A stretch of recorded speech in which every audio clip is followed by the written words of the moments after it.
Okay, so this morning we're going to talk about neural networks. For those of you who don't already know how awesome neural networks are, I've prepared a few examples to show you how awesome neural networks are. So we're going to just jump through those. So this is SumPy. Full disclosure, I am a contributor to this. I mostly just updated it to Python 3, so I'm not a super contributor. But a self-organizing map is pretty cool. You can do a lot of stuff with it. Here are some examples. So primarily it's used to take things from high-dimensional space into low-dimensional space, usually something like 7 dimensions or something down to something like 2, so this way we can visually inspect it. So this is an example of using a couple variables in a self-organizing map. You can see here that we've trained this, and then we kind of do this view, and we look at 20 different, it's 20 different variables. Here's a toy example. It just shows you some clustering. Here's some more clustering. I believe this is k-means. So you can see that there are clear clusters for each of the different points of the data, and they've been mapped down to lower. Okay, sorry. Here's the k-means thing. And then you can see that they're mapped down to this lower dimensional space. So this is a pretty cool example. It's reasonably accessible, I think, and you can make really pretty maps with this thing.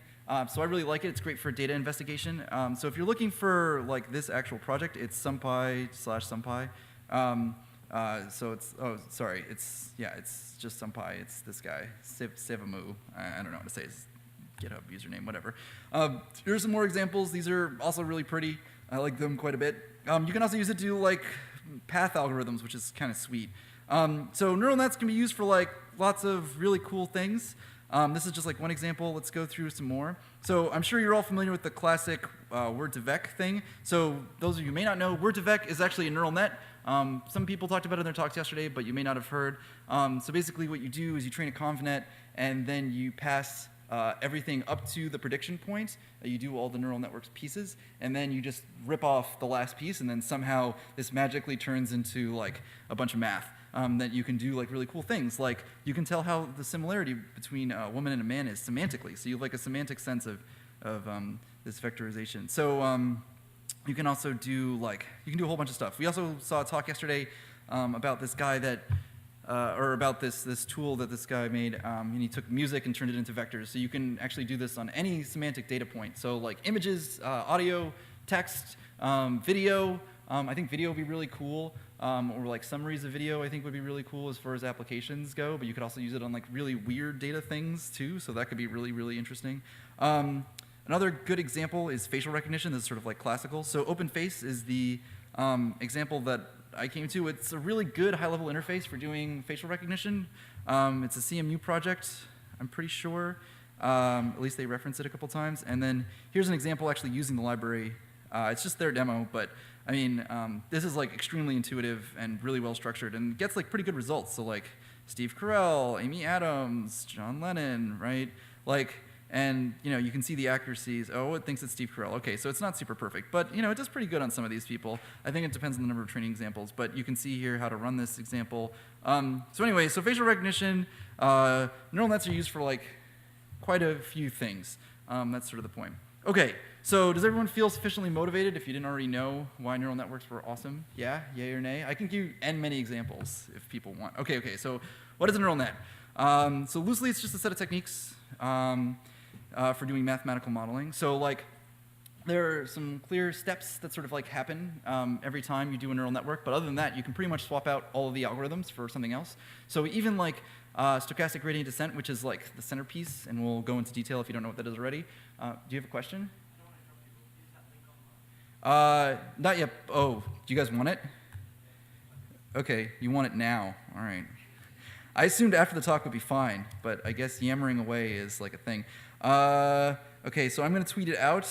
Oh, but you guys don't have my Twitter. Whatever. All right, we're going to do this. Okay, I'm going to tweet it out right now, and then, yeah. And then we're gonna plus this, and then this is my Twitter handle. So there. Can y'all see this? What? I'm making the font bigger. I can't make it any bigger. Okay. How's this? Can people see that? Yeah? Okay. All right. I'll give you 2 more seconds to get the slides. Okay, I'm done. All right. You're just on your own now. If you didn't do this, then, oh God, why is there a picture of Trump? There's always a picture of Trump. I'm sorry. He's just the running joke this conference. My God. All right, anyway, so Mathematical description of things. All right, I'm going to start over from what is. I'm assuming you all remember what examples look like. So anyway, so a neural network is loosely defined a set of techniques for creating a mathematical model. So the reason why I like to think of it this way is because it makes it feel like less of a shiny tool that's magical and different and like special and fantastic, and just like yet another tool in our toolbox. So for those of you who don't know, there's linear regression, there's support vector machines, there's like n many tools for doing regression or classification. The reason why neural networks are the new hotness is because of a really innovative technique, actually, that lives within neural nets called backpropagation. And we'll see that in like a few minutes, but other than that, like without backpropagation, neural nets are pretty much just like the same thing as everything else, except they're like chained models. But backpropagation was this like really crazy, extremely well received idea, and it's been super pervasive, especially as we got to GPUs. So anyway, okay. Basically, it's a mathematical model. Hopefully, I don't have to motivate why mathematical models are cool. But they are. So anyway, I like to think of neural nets as frameworks, like I said, because all the techniques are pretty much swappable. The way that you kind of work through a neural net is you start with doing the initialization, and that's like how stochastic gradient descent starts. Then you do the forward propagation, then you do the back propagation, and that's pretty much it. Everything else can be swapped out. So like the specific type of gradient descent that you do can be swapped out. You don't even have to use that as necessarily. Like even like the way that you structure the neural network can be different. Like that's why you have recurrent and convolutional neural nets. Anyway, so enough of that. Let's talk about how to interpret a neural net, which I think is like the real meat of this talk and what you should be able to take away at the end of this. I want every single person in this room to not only understand what a neural network is, but actually be able to explain it and then implement it on their own. And I think the best way to do that is to build with the right intuition. Okay, so basically there's this idea of linearly non-separable. And this is an example of a linearly non-separable like set of data. So like we try to classify with a straight line, we can't, because every point here is going to touch here, and we can't use vertical lines, and we can't even like use, so like no straight line will completely classify this. However, we can use a series of nonlinear transformations to create a straight line between these two sets of data. And through the propagation of these various nonlinear transformations, that's pretty much how we are able to use a neural network to get better predictions and better results. We're doing all of these matrix operations to actually do this. And we'll look at what matrix operations are in detail if you don't know already. I believe I'm supposed to click this, but I don't remember. Oh yeah, so this is just a reference to explaining the topological background and giving you like further insight. But the big thing to take away really is that you can do nonlinear transformations, and there's this topological view of neural nets that is really pervasive and intuitive, and it allows us to draw straight lines through data. So basically, really what we're doing is linear classification, nothing too crazy. Anyway, now that we've seen that, let's look through an example of how a neural network can be used. So this is clearly very nonlinear. I believe this is going to work. I'm not 100% sure because it's stochastic in nature, so it's not always going to be 100% accurate. So what I'm going to try to do right now is learn the orange and the blue. Okay, this is doing pretty good. This is doing pretty good. And done. With 118 iterations using the right tuning parameters, I was able to actually get like a pretty good neural network that classifies this spiral data set. So this is like super hard for like linear regression to classify, but by using a 2-layer neural net with 7 neurons in one and then 3 in the second, I was able to do this. And you can actually see intuitively like kind of what's happening. So these are all these nonlinear transformations to the data, and what it ends up with is this wonderful picture that actually gets us what we want. But so let's see if this model generalizes. We can try playing with this with other things. Okay, it does a pretty good job there.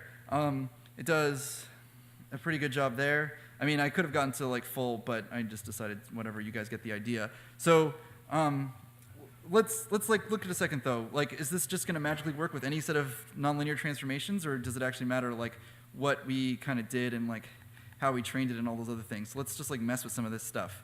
Well, I mean, okay, so that's now not like basically not working, right? So the point I'm trying to drive at here is that neural networks are a lot still an art form. There are actually new techniques that came out this year for training these hyperparameters that sort of live up here. And we'll walk through like most of what these are. But basically, an activation function is a nonlinear transformation that you apply to your data set. And that's what's happening in each of these layers. You're applying this nonlinear transformation. Regularization kind of like penalizes your data, so it forces it down, so you get less of the results overall. The regularization rate sort of says how much regularizing we're going to do. The learning rate is how fast we take in new data. And then like, problem type, so classification. We could have also done regression, and then it would have output a number. And then there's like a whole bunch of other stuff we can tune. But basically, this is just like a whole bunch of knobs and levers. Really, that's what's kind of happening when you're thinking about actually training neural nets. You're just like pulling at these random levers, and somehow you use this art to create really interesting conclusions. Of course, the solution I presented above is not the only way to train a neural net and get results. So this one actually also works. It's completely different, and yet somehow, okay, it still gets the same solution. Not as quickly, you can see, but like it's trying super hard. It will get there, and come on, yeah. And it gets there. So it's a completely different model, but it still gets the same result. And so like figuring out how to actually get there can be a challenge. Okay, so neural nets are hard. I think it works better on this one. Whatever, you'll just believe me. But it can be really rewarding and a lot of fun too. Anyway, so I would highly recommend playing around with these things and like being a scientist about this. So all right, here's the real conclusion. Neural nets are fickle. Unlike simpler models like regression, linear regression, or decision trees, neural nets require a lot of care. You have to really try to actually get them to do what you want them to do. And it turns out that actually, like, they're not that parsimonious. Like, I didn't understand how the heck it figured out that spiral. Not really. I mean, I saw the pictures and still it was like hard. But I think by the end of this talk, you should have some intuition about how that kind of happened. And if you can think about these nonlinear projections and transformations and then apply like a linear regression layer at the end, then you can actually get quite a bit of information out of this, at least something parsimonious. And this is like a new area in the field. So hopefully you'll be able to drive at that at the end of it. There are some follow-up questions here. And these are just like things that you should experiment with. But anyway, I figure this isn't like too mean because you're just playing with like tugging at wires. You're not actually doing any code, so I'm not really forcing you to do anything cruel. But I don't know.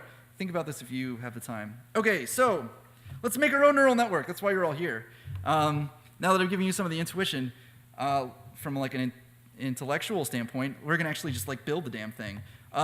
So the first thing you need to know is the derivative. How many people took calculus in this room? Pretty much. Okay, not everybody. Okay, so super quick introduction to calculus. So calculus is basically the ability to take the instantaneous rate of change at a line. So give me 1 second. I'm going to give you a thing, mx plus b. Okay, does everyone remember the linear equation for a line? It's mx plus b. So y equals mx plus b. So the m here, everyone knows that that's the slope, right? So, okay, a derivative is pretty much just the slope at a point. That's it. So it's a way of calculating the slope at a point, okay? Everyone cool? Yeah? All right, great. So there's this rule called the power rule, and you can use it to actually figure out what an equation for the slope at each point in the line, which is pretty neat. So like if we looked at f to the second power, x to the second power, if the function f equals x to the second power, then we get 2x to the first.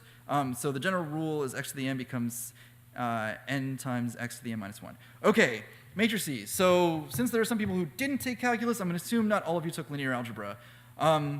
So linear algebra is super awesome. It primarily is devoted to vector spaces and the idea of matrices and doing matrix multiplication, a lot of other fun stuff. It was probably my favorite class in undergrad, and subsequently why I studied algebra in grad school. And so but the main aha moment is just that you can take equations like 5x plus 6y and 7x plus 4y and like do this. Sorry, what happened? You can just like create this matrix. So this is like just the like computer sciencey form of this. I don't know LaTeX, but basically this is 5 from here, this is 6 from here, that's 7 from there, and that's 4 from there. And then you can do things like the dot product. And basically all you're doing when you do, let's say these are single, like 1 by 2 dimensional matrices, so 1 row and 2 columns. Then you just do this matrix multiplication across in this way. So this generalizes to the n case. There's another thing. You can figure out the distance of 2 matrices by taking the distance of A and times the distance of B and multiplying it by cosine of theta. And that's the same thing as A dot B. So there's this intuitive notion of when you're doing neural networks of sort of like figuring out where you are and then adjusting by some distance. And so this is the geometric interpretation of this. So yeah, you can sort of like think about matrix multiplication in this way through this like changing of direction and doing these nonlinear transformations, sort of like we did above. And that's where stochastic gradient descent is going to come in. So we're going to look at that now. So Newton's method. You could actually claim that like about half of the real power of neural networks kind of came from Newton's method because of the stochastic gradient descent algorithm that was first sort of popularized by this method. So the basic idea is pretty simple. You start with some function f and some guess x0, and then what you're trying to do is figure out all the zeros of f. So what I mean by that is you figure out all the places when f takes as a parameter x naught and then, or some x value and returns 0. So when f of x equals 0, that's considered a 0 of the function. So basically what you're doing is you start off with a guess, and it's just like any guess x naught. In this case, my guess was just some random number between 0 and 100. And then what you do is you just like pretty much keep guessing. So here I'm taking the guess that I have currently, and I take the size of x naught and divided by the derivative. So I'm discounting by the rate of change, and this is basically how it works. And the reason why it's stochastic in nature, so this is like gradient descent. Gradient just is another word for derivative. And then it's stochastic because I started with a random value. So I'm initializing it randomly. So I will still get to a0, but it won't necessarily be the same one. So if we ran this code, we would actually find that there are two zeros for this function, f at 0 and f at 1. And we would get that stochastically by applying this n many times until we get all the roots. Anyway, so yeah, that's stochastic gradient descent. Hopefully this algorithm is pretty clear. Maybe not like why it works, but that it works, and like sort of how it works. Does this feel somewhat clear to people? Yay, nay? Okay, great. All right, moving forward, onward and upward. Here's an explanation of pretty much just everything I did there. And then we can look at this graph if we're interested. I'm not going to go through that in super detail. All right, so we're ready now to talk about neural networks. We have all the background material, maybe not in detail, but at least to some degree.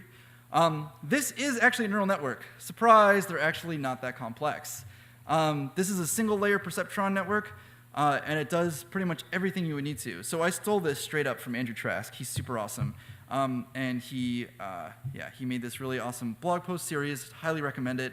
And it takes you through neural networks from scratch. However, it doesn't generalize the code. So that's my contribution. I wrote a general implementation of a neural network based off of his code that's significantly, that can go, n depth deep.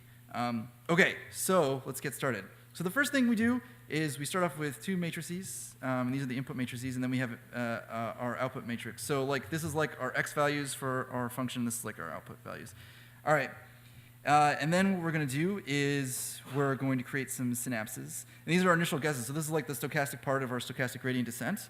And then we're going to use something called forward propagation. And basically what we're doing here is we're taking this sigmoid function. So a sigmoid function, super weird looking thing. It's this. It's this. And we're going to chain these so-called layers together. So I'm actually going to go back to my picture of a neural network just so like it's super clear exactly what I'm doing. Just give me 1 second. All right. So the layers are like these boxes. All right. So these boxes, these are all layers. This is like the input layer, this is like the first layer, this is like the second layer, and this is the output layer. So, sorry, let me scroll back down. Okay, so these synapses, these randomly initialized things, these are actually all these lines in between the boxes, okay? So they're actually not that scary. It's just like matrices. They're just matrices of a certain size. So if you guys don't know, matrices aren't commutative, so you actually have to like preset what the sizes of your different matrices are going to be so that they can interact with each intermediate layer. So your synapses, or the lines in between each transformation layer, and each layer have to match up. So that's the reason why I preset this to 3, 4, and 4, 1, because this is 3 × by 4, and so this has to be 3 by 4, and this is 4 by 1 because this is 1, and the thing it was getting was a 4 by 4 matrix. Okay, so that should be super clear, just matrix multiplication. All right, so then this is backpropagation. We're pretty much ready.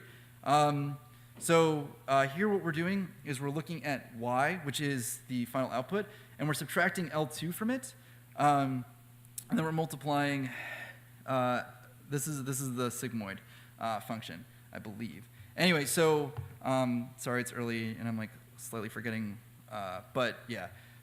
Basically, this is just like the error at the last layer. So basically what we're doing right now is we're seeing, okay, this is the actual output, and we're seeing how much we were off from the actual output from what our guess was. That's what L2 is. It's our guess. So remember, y is just a constant. It's the thing that we defined above, and it's what our actual output should be. And then this is our error term. So we're subtracting our error term, or we're multiplying our error term by this, and then we get the delta. So this is the difference between L2 and then yeah, and y. And then we take the error from the previous layer and we multiply it, we dot it by synapse 1, which is like this thing that's going to get us back to here, right? So, and then we just multiply that by the sigmoid function. Okay, and then we update our synapses accordingly by multiplying them by the transpose of the amount we were off by. So this is how the propagation happens forward and backwards. We're just doing matrix multiplication, and then we're just like taking a derivative. So the derivative may not have been like super clear, like where it was exactly happening. It'll be clear in like the general thing. But anyway, at this point, you should be able to see the steps somewhat clearly. There's initialization, forward propagation, and then back propagation. That's it. That's all there is to a neural net. So if we generalize this code out, then the initialization step becomes create connections. Here I'm actually creating my neural network with, so like, I don't know, I just think this function's clean. Basically it creates n many layers, and this is like the real innovation that I'm bringing. I mean, there'll be further things you'll see in a second. But basically, by creating a n-sized neural network, we can make our networks arbitrarily deep and arbitrarily wide. This code doesn't actually allow us to make it arbitrarily wide. There's another iteration of this code that does, but this will allow us number of hidden layers to arbitrarily make it arbitrarily deep, which is actually what turns out what matters. The number of nonlinear transformations that you take, so like the depth of this, which would be like the number of hidden layers, this actually turns to be the thing that allows us to make infinitely more complex models. For some reason, width doesn't really matter that much. At least that's what the paper that I read said. I didn't fully understand it, to be honest. Anyway, so the next thing, forward propagation.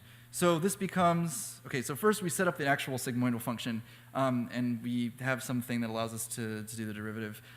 This is probably not the best way to do this. I should probably just have like a nonlinear function, then like derivative nonlinear function, but whatever. So then forward propagation becomes, so we haven't done the derivative yet. We don't do that until back propagation. Let's just be clear on that. We look at all the, why does that keep happening? We look at all the layers. Then we iterate through each synapse. Just so we're clear, the synapses are these line things.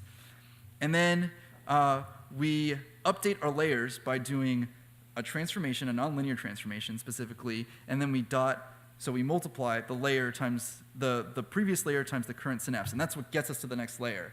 And so then that's why we're appending this to layers. So we're doing layer I minus 1 times current synapse that gets us to layer I, and then we do a nonlinear transformation off that. And that's it. That's all forward propagation is, at least in this scheme. All right, so now we're ready for back propagation. Strap in. This is about to get a little painful.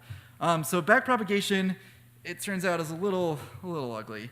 This is not the cleanest implementation that I've seen, although I cannot find the cleanest implementation I've seen. I meant to copy it down and I just forgot to. Basically, the idea here is we're going to apply the derivative at the delta layer. So right now what I'm doing is I've got all these errors, and the errors start off by looking at the last synapse minus the last layer, okay? So basically what I'm doing here is I'm taking the output and I'm subtracting the last layer, and then each error will be multiplied by the nonlinear transformation with the derivative. So this is where the derivative actually happens. It only happens once. and it's being transformed. It's transforming the layer at position I, and then the multiplication of the errors times the layer with this nonlinear derivative transformation gives us a way of getting closer and closer to bounding towards a solution to this. And then everything else around this is sort of like not fluff. It's all important and necessary because you don't just need the errors, you actually need the deltas, and then you need to do a dot product with the delta times the synapse, and that's what was happening up here. In the end case, this gets a little ugly. And then you have to update all your synapses, and that's what this is. So that's this step. Okay, I know backpropagation is a little ugly. It's always a little ugly, but I mean, this is like 20 lines. Hopefully you can parse this if you look at it hard enough. And remember, it's just this. So if you can understand this, then this should not be like impossible to understand. Anyway, so what do we get? This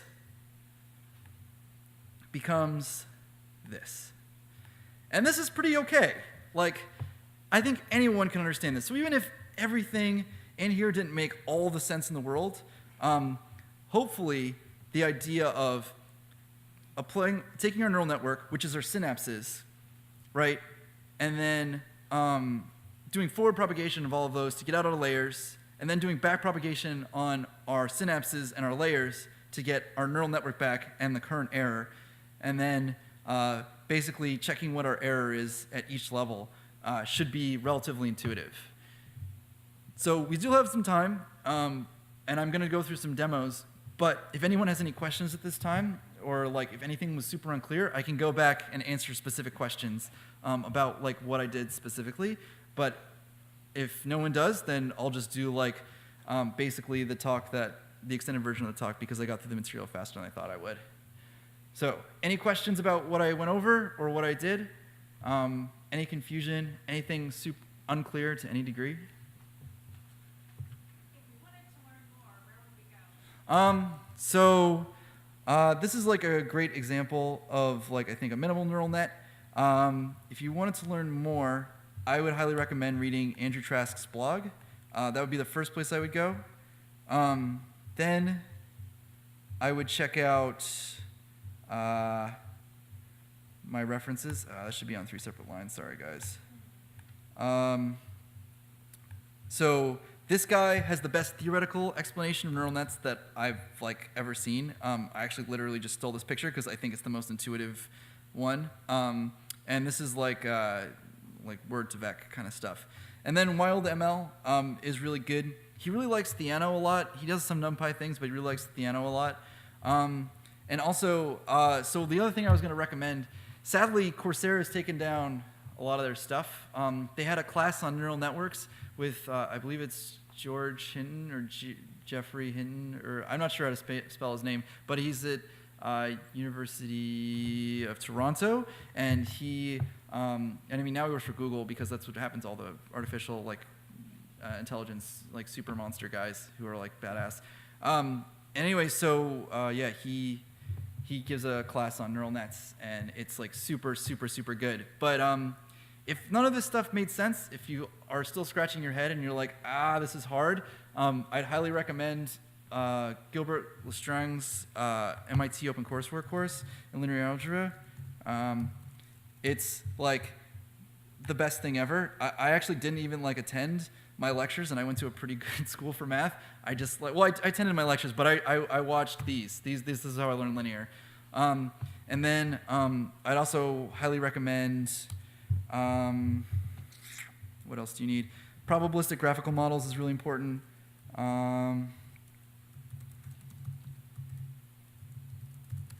Yeah, so PGMs is super important. Okay, this is like not the right example. I don't know. They just search for probabilistic graphical models. That's basically what neural nets, so like the computer science view of neural networks is more or less probabilistic graphical models. They see neural nets as a generalization, although I feel like it's a confluence of a lot of the sciences coming together, like linear algebra and calculus, so physics. And really this kind of, I feel like kind of came out of CERN and a lot of really hard science, and it can't really be pointed to by one specific thing, but that's like personal perspective, just like seeing them evolve. Anyway, okay, cool. Any other questions before I go into more fun stuff? Yeah. So first I'm going to make a couple statements just Oh yeah, for sure. But so Jeff did his class on neural networks runs again in September. Oh, great. After years of it not. Yay! That's super great. I want to say the same is for Daphne Kohler's PGM class. Okay. I'm trying to open that right now. Yeah, in August. Also, if we were to want to find some real-world data to work on neural networks and play with it ourselves, do you have any recommendations? Oh yeah, like a ton. Okay, so yesterday someone did a talk on. So I want to posit one thing. If you're going to build your own neural nets, you should be really like okay with it being kind of hard to do like with real accuracy. But I would highly recommend. Someone did a TensorFlow problem yesterday, and they basically did like handwriting recognition, like number recognition. Highly recommend that. The open face thing that I mentioned at the beginning of the talk, they have a bunch of data. You can just like kind of take that and then use it for whatever. Basically, neural nets are really good for supervised learning. So anything that's supervised is going to be super useful for this. But also, I mean, Kaggle competitions. There's like many of these, right? And they all have data sets, and they're all cleaned, right? They're ready to go. You can also use the scikit data sets. I think Pandas has some data sets. Like, yeah, we're living in an era of big data, so like if you want to play around with these things, and like the nice thing about Kaggle competitions is they'll actually have the neural networks like all set up so you can see what someone else did, and then you can be like, oh, can I do better with my own implementation? I mean, that's kind of like how I got into this a little bit, and then it just got a little out of hand. That's how I'm speaking to you all now. Yeah. To take that question a little further, Andrew in Stanford machine learning course has some really great lectures on neural networks. Totally agree. They use the handwritten Yeah. version. Yeah. And they actually provide the data set in quite a nice, like ready-to-use format. Yes. So I took that example with Andrew Travis's example and applied it to like I did it myself on that data. It was really hard, but by the end of that, you should have a pretty good understanding of how it works. Yeah. So, actually, since we do have like 20 minutes left still, if you guys want, I can take you through some advanced features in neural nets. We can kind of just like go through some of the more advanced stuff. Okay, so this is going to be like off the cuff, so I apologize if anything I say is crazy. But before I do that, I do want to show you one example of a neural net in practice doing something absolutely ridiculous. So this is a neural net that someone else wrote that plays Mario. Yeah. Oh, this is like the bad one. Oh no, I can do better. Hold on, I'm gonna get a better example. So I didn't write this one. This is someone else's. What is, okay, let's just do play and see what happens. Okay, oh, okay, this is me playing. Shoot. Okay, hold on. I'm gonna cheat for just like 2 seconds and then we'll actually look at the example. What is it? It's this guy, no. Mario, yeah, okay, here we go. So this is like his example of like a thing. Where is, oh, maybe we have to go to advanced. That's right, I took the wrong one. All right, so I want this guy. It's like a little scary how good this thing works. Oh, could not find main class. Oh, that's why. Yeah, I doubled up on my Java. Yeah, okay, cool. So this guy is a little terrifying. Like, you don't want to run into this dude if he's like a soldier out on the battlefield and you're fighting him, because he will like straight up own you to death. So like, this is just an example of something that I really enjoy doing. Is like playing with these things and just kind of watching it be terrifying and like straight up owning the world. Okay, enough of that. So, whoops. So that's actually what I'm going to show you right now. So it turns out that you can use neural networks in congruence with another technique called Q-learning. And I'm going to explain Q-learning right now. So hold on to your hats. Let me get to it, though. Different slides. Oh, gosh, too far. 1 second. Oh, no, you're not going to have any, oh, whatever. So this was another talk I gave on neural nets. Okay, reinforcement learning. So one of the things you can use with neural nets is something called reinforcement learning. So right now, we've kind of looked at some examples of supervised learning. You have a lot of training data, and then you have a lot of test data, and you can verify your results, right? Well, what happens if you can't do that last little step in the backpropagation? You don't actually have something to check against error rates. How do you know whether or not, or how, or what to do with your model to update it? Enter Q-learning. So this is unsupervised. It's called reinforcement learning because you don't actually train it the way that you would. Well, it's not actually technically unsupervised. It's technically just called reinforcement learning. So what happens is a object is acted upon, and then it learns positive and negative reinforcement, and then takes actions based on that. So we're going to see an example of this now. That's what this algorithm does that I've written up. But yeah, so unsupervised learning is when you don't have any training data and you just kind of figure out patterns. It's more exploratory data analysis or machine learning. But anyway, okay, so reinforcement learning. So let's check this out. So choose action. All right, so we're going to model this off of the idea that you're in a game like Mario, and things will happen to Mario. Like he's going to get stepped on, people are going to kick him, his dreams are going to be dashed, he'll never grow up to be what he wants to be, the world will slowly grow in on him. I'm sorry, I was trying to make a joke. So that's like a negative reinforcement. It's way too early for me still. And then positive reinforcement would be like getting all the mushrooms, getting all the coins, getting the princess, kicking Bowser's ass, all these important things. Anyway, you have this representation, and this is just a dictionary, and this tuple is like the state, the current state, and the action. And so when you update, when you apply the representation, or like when you take the index of state action on the representation, so remember this is a dictionary, so when words are failing me, when I do this, like,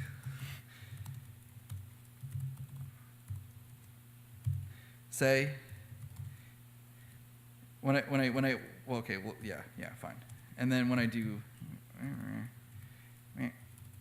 that, that's what's happening here. There just may not be a value in here, and I didn't know that dictionaries had this thing called get, so I wrote a method that does evaluate, and it just like does a try catch. But that's basically what I'm doing. I'm doing get on a dictor, on a dictionary. And then I remove anything that doesn't have a value already, and if nothing has a value already, so that means I would have an empty list. Return to me, that's what Q is. It's like, that's what they named the list, that's why it's called Q learning in the algorithm. Then I choose a random action. So actually a better version of this would allow me to just like randomly choose an action sometimes anyway with like some low probability, but that's like a more advanced thing. We won't worry about that for right now. Anyway, so in Q learning, what you do is you take the max Q. So assuming that there is not just some random choice, and we actually have learned some things, and we know when positive actions have happened to us, and we know when negative actions have happened to us, so we know what to stay away from on average, and we know what to do on average. Then we take the thing that is the best for us. Pretty simple, right? But using this and then applying it within the context of a neural network, so where we did our error term, oh crap, I moved off those slides. Hold on, give me 1 second. Okay, I'm going to leave this up, and then I'm going to, and then I'm going to do this. Okay, 2 seconds, almost there. Okay, so,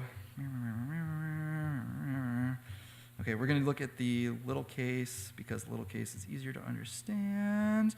Okay, so when we did this delta 2 thing at the end, right, and we like updated based on some error, instead what we're going to do is we're going to update based on this like choice of Q, right? Okay, so everyone with me?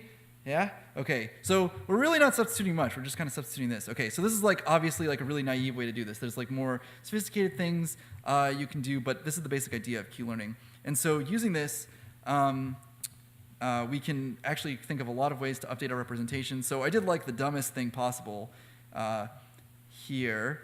Oh no, sorry. I didn't explain that. So this is the choosing action. But how do we actually update the representation? Well, to update the representation, we can do something really dumb, where we take the current value and then some alpha and then some reward. So like this is usually a number less than 1 but greater than 0, and it would basically say, okay, we got some more reward. Let's like be skeptical that this is actually a good thing, but let's update our current value a little bit for that state action pair. If it doesn't exist, then we'll just create a reward. So this is like the most naive thing you could do, simple decay thing. But we can make this really advanced. So this is like, a sophisticated method for updating. We could take the mean, or we could, and this would be actually playing a game. This is just Q-learning, no neural nets here yet. But we can do this like generate a board if we're playing like a regular board, and then we can choose an action, we can update an action. What I wanted to show you though, where's the median? Median, okay, cool. So we can also take the median of this. As you can see, update representation just happens the same exact way. Yeah. So there's like lots of strategies for doing this. Actually, a really, really interesting strategy would be taking like the distribution of values and then doing like a cosine distance between things, you know, figuring out a way of using like the histogram of values to actually inform how you update your representation and how you choose which value to do. That's the most informed way to do this, and it's usually the best, but it's also the most time consuming, right? It's the most costly. So because you're storing way more data, and you know, like let's say you have to run this 1 billion times, which you usually do with reinforcement learning. I'm not kidding. Like usually like around 1 billion times, you end up with like these really expensive things. So you know, there is some like intelligence in compressing this down to just like a simple average or a simple expectation. But you know, if you have like GPUs and like crazy big super cluster, then you can make super badass things by taking the distribution of all these things and updating your representation and then doing lots of really sophisticated histogram type analysis. So that's that. Okay. Now let's look at the implementation of this in a neural net. So I want to get out of here. Okay. Deep. Oh, actually, before I do that, so now that we've kind of seen this, and we've seen an example of this, let's just like look at another one, whatever, you know, whatever. So this is Flappy Bird. Yeah. So this is actually using Q-learning and convolutional neural network. The convolutional neural network is learning the pixels around Flappy Bird and keeping him safe. So it learns where the errors are or the dangers are over time. And you can actually see, like, we zoom out for a second, the state that it's in, the action, and the reward, and then like the max Q. So this is like straight from that. And we'll look at the implementation in a second. But just enjoy how wonderful that is. He hasn't died yet. Like, he just keeps on going. He's just, you know, he's just chilling. He's just chilling. So there's a reason why this little Flappy Bird guy does really well. He can only take one action, okay? Well, 1 or 2 actions. He can either, oh God, stop, it's alive. He can either, there, 1 sec. He can either press a button to flap, or he can not press a button to flap. And those are his only 2 actions. Let's just take another example to prove to you that our evil machine overlords are not here yet. The singularity has not happened. It's all fine. So let's watch this thing play Tetris. I guarantee you could beat this engine without very much effort. So as you can see, our neural network fails to even get past level 1. Yet it tries. It tries so hard, but it cannot succeed. It is a true sadness that has happened to him. Poor Horatio. I knew him well. Anyway, or is it Yorick? I don't remember. Okay, so what we can see from this is that when the number of actions that a neural network can take, specifically the number of actions a Q-learning algorithm can take, it's going to suck a lot more. So how do you deal with this? Well, I actually came up with I believe, a novel way of dealing with this. So we're going to look at that right now, if I can remember where I put it. Where did I put it? Okay, give me 2 seconds. I think I know. No, wait, what? Oh, I'm in. Okay, that's why. Oh, well, let me try lectures. Are you in here? No, you're not in there. Okay.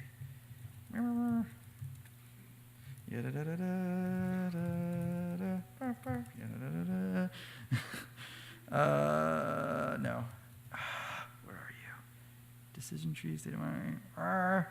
Okay. I'll just explain the idea because I cannot find it. The idea is pretty simple. Actually, it might be in here.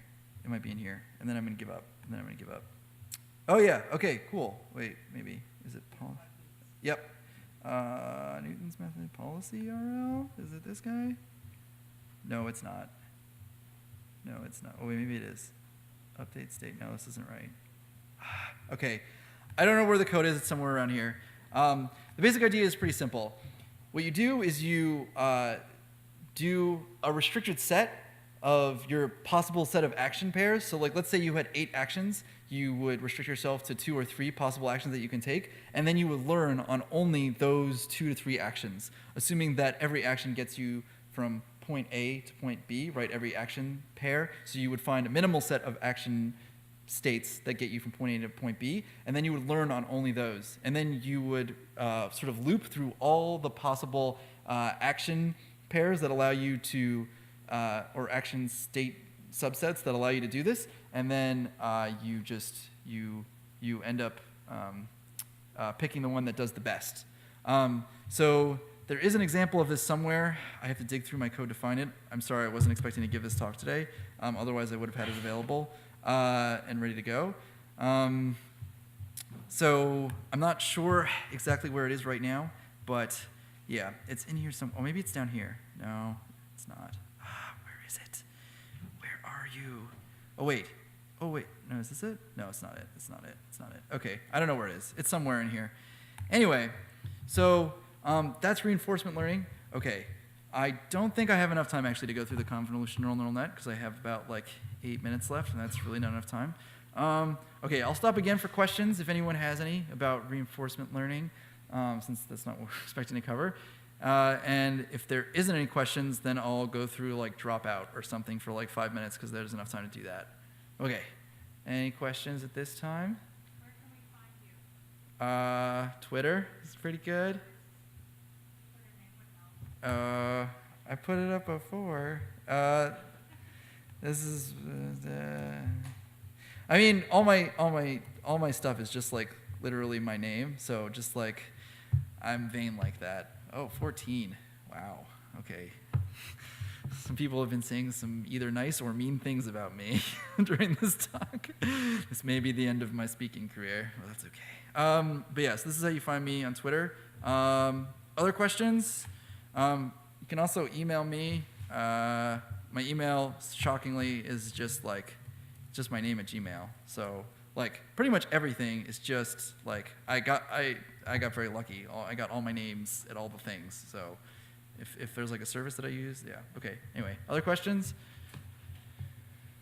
Okay, drop out, and then I'm gonna bounce. I think that's appropriate, actually. Okay, so let's do neural nets more. I think it's in neural networks. Yeah, I name things well. I totally do. Okay, let's do dropout, tunable backprop. Okay, cool. So, okay, this should all look familiar. We basically are doing the same thing. The reason this is a little different is because now we have the depth and the breadth of the hidden layers. This is like that update that I was talking to you about before. And then we have the backpropagation, cool. And then we have this tuning thing. And now, oh my God, here's all the stuff. So this is depth, breadth. Where's my dropout? Okay, here we go. So, yeah, this is gonna be, oh geez. Okay, this is a little bit more complex than I remember. Okay, just gonna explain it. The high-level idea that's happening here is we're taking a random number from a binomial distribution, and then we're deciding whether or not to keep the nodes at that layer. And we're doing 1 minute? Okay. Oh, there's not enough time. All right. Come ask me after if you're interested in dropout. But yeah, okay. All right. So I'm going to conclude now. I'm sorry that things didn't go exactly to plan. I was expecting this to take a different amount of time for some reason. I think it's early, and so I was talking too fast. But yeah, thanks all for listening to me rant for the better part of an hour. Okay, bye. Technique, actually, that lives within neural nets called backpropagation. And we'll see that in like a few minutes. But other than that, like without backpropagation, neural nets are pretty much just like the same thing as everything else, except they're like chained models. But backpropagation was this like really crazy, extremely well received idea, and it's been super pervasive, especially as we got to GPUs. So anyway, okay. Basically, it's a mathematical model. Hopefully, I don't have to motivate why mathematical models are cool, but they are. So anyway, I like to think of neural nets as frameworks, like I said, because all the techniques are pretty much swappable. The way that you kind of work through a neural net is you start with doing the the initialization, and that's like how stochastic gradient descent starts. Then you do the forward propagation, then you do the back propagation, and that's pretty much it. Everything else can be swapped out. So like the specific type of gradient descent that you do can be swapped out. You don't even need to use that as necessarily. Like even like the way that you structure the neural network can be different. Like that's why you have recurrent and convolutional neural nets. Anyway, so enough of that. Let's talk about how to interpret a neural net, which I think is like the real meat of this talk and what you should be able to take away at the end of this. I want every single person in this room to not only understand what a neural network is, but actually be able to explain it and then implement it on their own. And I think the best way to do that. Okay, so this morning we're going to talk about neural networks. For those of you who don't already know how awesome neural networks are, I've prepared a few examples to show you how awesome neural networks are. So we're going to just like jump through those. So this is SumPy. Full disclosure, I am a contributor to this. I mostly just updated it to like Python 3, so like I'm not like a super contributor. But a self-organizing map is pretty cool. You can do a lot of stuff with it. Here are some examples. So primarily it's used to take things from high-dimensional space into low-dimensional space, like usually like something like 7 dimensions or something down to something like 2, so this way we can visually inspect it. So this is an example of using a couple variables in a self-organizing map. You can see here that we've trained this, and then we kind of like do this view, and we look at like 20 different, it's like 20 different variables. Here's a toy example. It just shows you some clustering. Here's some more clustering. I believe this is k-means. So you can see that there are clear like clusters for each of the different points of the data, and they've been mapped down to lower. Okay, sorry. Here's the k-means thing, and then you can see that they're mapped down to this lower dimensional space. So this is like a pretty cool example. It's like reasonably accessible, I think, and you can make really pretty maps with this thing. So I really like it. It's great for data investigation. So if you're looking for like this actual project, it's SumPy/SumPy. So it's, it's just SumPy. I guess yammering away is like a thing. Okay, so I'm gonna tweet it out. Oh, but you guys don't have my Twitter. Whatever. All right, we're gonna do this. Okay, I'm gonna tweet it out right now, and then, yeah, and then we're gonna plus this, and then this is my Twitter handle. So, there. Can y'all see this? What? I'm making the font bigger. I can't make it any bigger. Okay. How's this? Can people see that? Yeah? Okay. All right. I'll give you like 2 more seconds to get the slides. Okay, I'm done. All right. You know, you're just on your own now. If you didn't do this, then, oh God, why is there a picture of Trump? There's always a picture of Trump. I'm sorry. He's just the running joke this conference. My God. All right. Anyway, so, mathematical description of things. All right, I'm going to start over from what is. I'm assuming you all remember what examples look like. So anyway, so a neural network is loosely defined a set of techniques for creating a mathematical model. So the reason why I like to think of it this way is because it makes it feel like less of a shiny tool that's magical and different and like special and fantastic, and just like yet another tool in our toolbox. So for those of you who don't know, there's linear regression, there's support vector machines, there's like n many tools for doing regression or classification. The reason why neural networks are the new hotness is because of a really innovative face is the example that I came to. It's a really good high-level interface for doing facial recognition. It's a CMU project, I'm pretty sure. At least they reference it a couple times. And then here's an example actually using the library. It's just their demo, but I mean, this is like extremely intuitive and really well structured and gets like pretty good results. So like Steve Carell, Amy Adams, John Lennon, right? Like, and you know, you can see the accuracies. Oh, it thinks it's Steve Carell. Okay, so it's not super perfect, but you know, it does pretty good on some of these people. I think it depends on the number of training examples, but you can see here how to run this example. So anyway, so facial recognition, neural nets are used for like quite a few things. That's sort of the point. Okay, so does everyone feel sufficiently motivated if you didn't already know why neural networks were awesome? Yeah, yay or nay? I can give you n many examples if people want. Okay, so what is a neural net?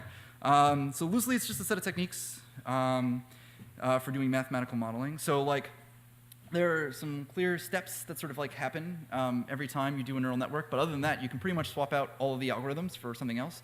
So even like stochastic gradient descent, which is like the centerpiece, and we'll go into detail if you don't know what that is already.